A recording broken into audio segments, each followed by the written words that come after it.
नमस्कार दर्शक बंधुरा आमार এই শেয়ার मार्केट बांगलाয় ফুল কোর্স চ্যানেলে বেসিক চ্যানেলে চ্যাপ্টার নাম্বার 15তে আপনাদের জন্য নিয়ে এসেছি। আজ এফআইআই ও ডিআইআই কারা, ওরা কি করে এবং ওদের ট্রেডিং আপনার বিনিয়োগে কি প্রভাব ফেলে। আশা করি আপনারা সুস্থ আছেন। আমার এই 15 নম্বর চ্যাপ্টারটা শুনুন, ভালো করে দেখুন। আগের 14খানা চ্যাপ্টার দেখে এসেছেন, আগামীতে আরও পরপর আমি আরও অনেক চ্যাপ্টার আপনাদেরকে শেয়ার করব। এই বেসিক চ্যাপ্টারে আপনাদের 20খানা, এই বেসিক কোর্সটাতে আপনাকে 20খানা থাকবে প্রথম, তারপরে টোটালে আরও প্রচুর আছে। তারপরে আমি টেকনিক্যাল দেখাবো, তারপরে আমি ফান্ডামেন্টাল দেখাবো, সব পরপর দেখাবো। এই বেসিকটাতে আপনার 20খানা চ্যাপ্টার থাকবে, ভালো করে দেখে নেবেন। তারপরে টেকনিক্যালি আসবেন, টেকনিক্যালিটা আমি আবার একটা আরম্ভ করব কদিন পরেই, 20খানা চ্যাপ্টার হয়ে যাওয়ার পরে। চলুন তাহলে শুনে নিন।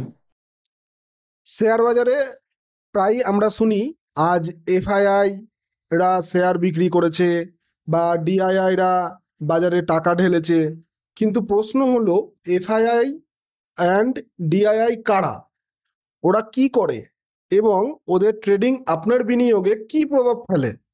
চলুন আজকে সহজ বাংলায় পুরোটা জেনে নিই। এফআইআই কারা? এফআইআই মানে হলো ফরেন ইনস্টিটিউশনাল ইনভেস্টর, অর্থাৎ বিদেশি বড় বড় বিনিয়োগকারী প্রতিষ্ঠান যারা ভারতের শেয়ার বাজারে টাকা ইনভেস্ট করে। চলুন আপনাদেরকে উদাহরণ বলি, যেমন ধরুন Morgan Stanley, JP Morgan, Goldman স্যাক্স, Vanguard, Singapore government fund, GIC short name, এরা বড় বড় কোম্পানি, তারা আমাদের ইন্ডিয়ান শেয়ারে টাকা ইনভেস্ট করে। এরা কোটি কোটি টাকা লগ্নি করে ইন্ডিয়ান স্টকস, বন্ড বা মিউচুয়াল ফান্ডে। যখন ওরা বেশি বাই করে, বাজারে টাকা আসে, সেন্সেক্স এবং নিফটি তখন বাড়ে। আর যখন ওরা বেশি সেল করে, তখন বাজার ডাউন হয়। এদের ফান্ড ফ্লো অর্থাৎ এফআইআই ইনফ্লো অ্যান্ড আউটফ্লোয়ে আমাদের শেয়ার বাজারে বিশাল ইম্প্যাক্ট ফেলে। এবার বলি ডিআইআই কারা। ডিআইআই মানে হলো ডোমেস্টিক ইনস্টিটিউশনাল ইনভেস্টর, অর্থাৎ ভারতের নিজস্ব বড় বিনিয়োগকারী প্রতিষ্ঠান। উদাহরণ দিয়ে বলি, যেমন LIC life insurance company, HDFC mutual fund, SBI mutual fund, EPFO employees provident fund organisation, banks and pension fund. ডিআইআইরা সাধারণত লং টার্ম ইনভেস্টমেন্ট করে এবং অনেক সময় বাজারকে স্টেবল রাখে। যখন এফআইআইরা বাজার থেকে টাকা বের করে নেয়, তখন অনেক সময় ডিআইআইরা বাই করে বাজারকে সাপোর্ট দেয়। এফআইআই ভার্সেস ডিআইআই পার্থক্য প্রথমে বলি দেশের দিক দিয়ে। এফআইআই বিদেশের ইনভেস্টমেন্ট, ডিআইআই ভারতের ইনভেস্টমেন্ট, মানে বলি আরও আগামী কথাগুলোতে। উৎস: এফআইআই হচ্ছে বিদেশি ব্যাংক ও ফান্ড, ডিআইআই হচ্ছে ভারতীয় mutual fund, LIC etcetera. FII মূল উদ্দেশ্য লাভ খোঁজা, আর ডিআইআইয়ের মূল উদ্দেশ্য হচ্ছে স্থায়িত্ব ও দীর্ঘমেয়াদী লাভ।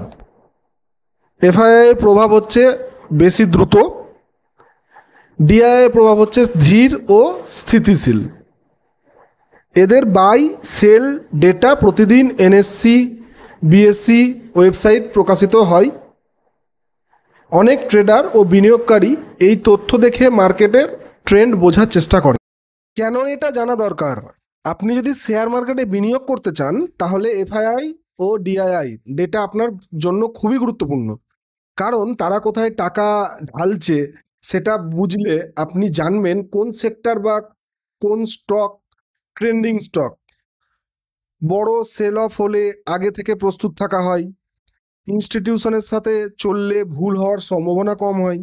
তাই শেয়ার কেনার আগে একটু দেখে নিন আজ এফআইআই ডিআইআই কি করলো।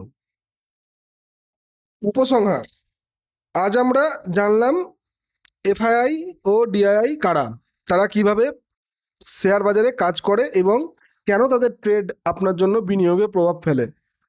ভিডিওটি যদি আপনার ভালো লাগে লাইক করবেন, শেয়ার করবেন বন্ধুদের সঙ্গে, আর সাবস্ক্রাইব করতে ভুলবেন না। আরও আগামী দিনে পরপর ভিডিও আনছি। এটা আপনার বেসিক কোর্স হচ্ছে, এরপরে আমরা ফান্ডামেন্টালে আসবো, তারপরে না আগে টেকনিক্যালে আসবো, তারপরে ফান্ডামেন্টালে আসবো, তারপরে আস্তে আস্তে আরও টোটালটাই আমি বাংলাতে আপনাদেরকে কমপ্লিট করে দেবো। আপনারা দেখতে থাকুন, আমার চ্যানেলকে ভালোবাসুন। আশা করছি সবাই লাইক করুন, শেয়ার করেন, সাবস্ক্রাইবও করেন। আগামী দিনে আপনারা ভালো থাকুন। ধন্যবাদ। সামনের ভিডিওতে দেখা হচ্ছে।